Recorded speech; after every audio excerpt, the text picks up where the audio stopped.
Hello, hello, hello, and welcome to Get Comfortable by Lizana-Prodeaux. I am the voice behind Get Comfortable.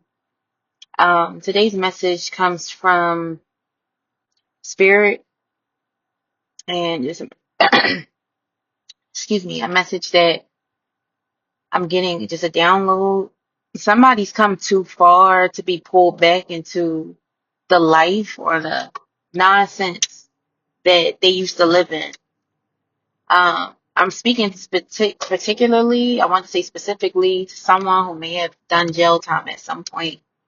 Um, you've come too far to dance with that lifestyle again, because what I'm hearing is that if you continue on the path that you're on, not being grateful, treating people a certain way, you escape the situation where things could have been worse than what they were.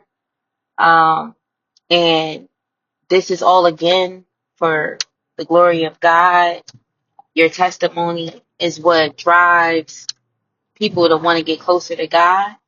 But because you're in a space where you don't realize how blessed, and I don't want to say luck, but lucky you are, you're dancing with that old lifestyle you used to be in and just not being grateful, not treating people the way they need to be treated, not thinking that it can happen again.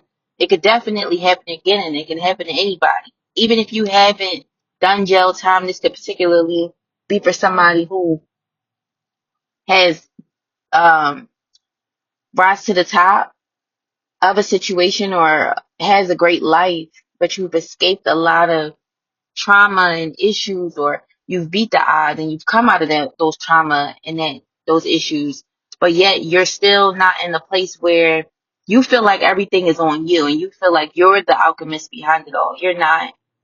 You're not, because nobody's bigger than God. And I know a lot of people are not going to like this message. This could not even be for you. This could be for somebody that is around you.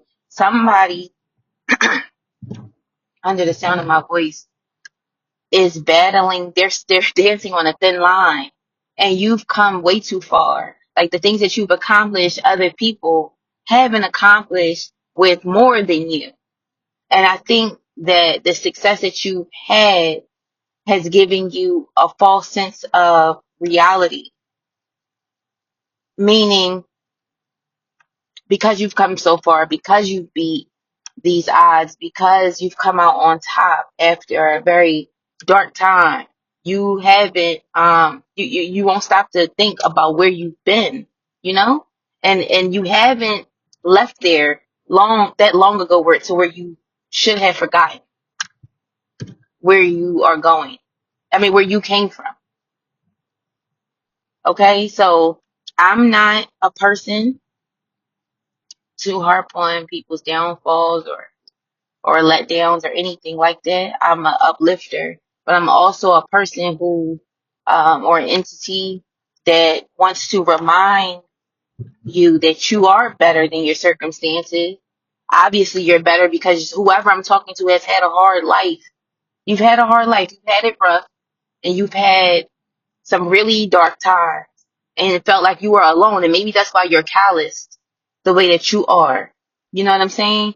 But it's okay. And I know sometimes we have to carry those scars around because of the things that we've been through. You know, we wouldn't be able to get through those times if we weren't tough in some sort of way. But you don't have to be that way anymore. You don't. You don't have to be cold. You don't have to be callous. You're out of that. But the ways that you're moving, you'll end up back there if you don't straighten up. Okay? First and foremost, somebody's just not thankful and grateful for where they are.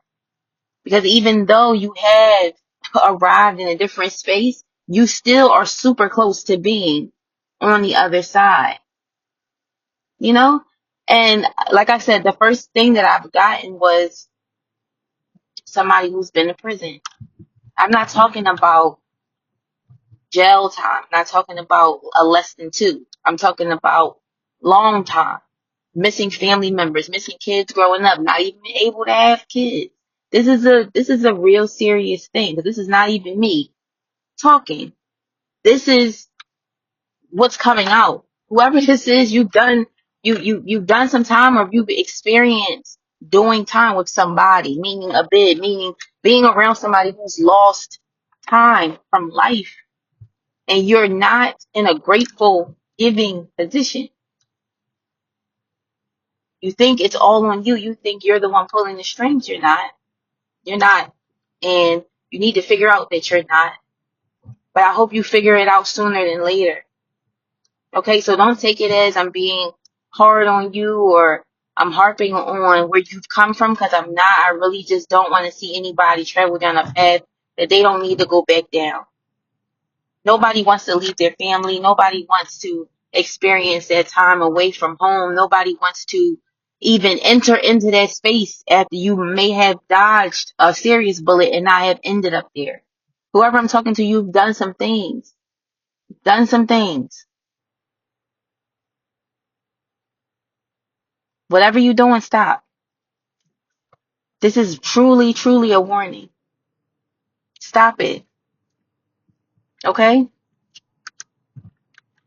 I love you to the moon and back, but before I even get into the outro, again, this does not have to be for somebody who has went to prison, but I'm getting that very strongly. So the people that I am talking to, and it's going to be a specific group of you, and I'm praying that it reaches to where it's supposed to go. Father, Mother God, I pray that this message reaches the ears it's supposed to go to. But for those who haven't been to jail or prison, for those who haven't had that time away, or had their freedom threatened at some point, whatever you're doing could lead to that. And that's what the warning is. Okay? I love you to the moon and back, but of course God loves you more, or you wouldn't be receiving this message. Please take care.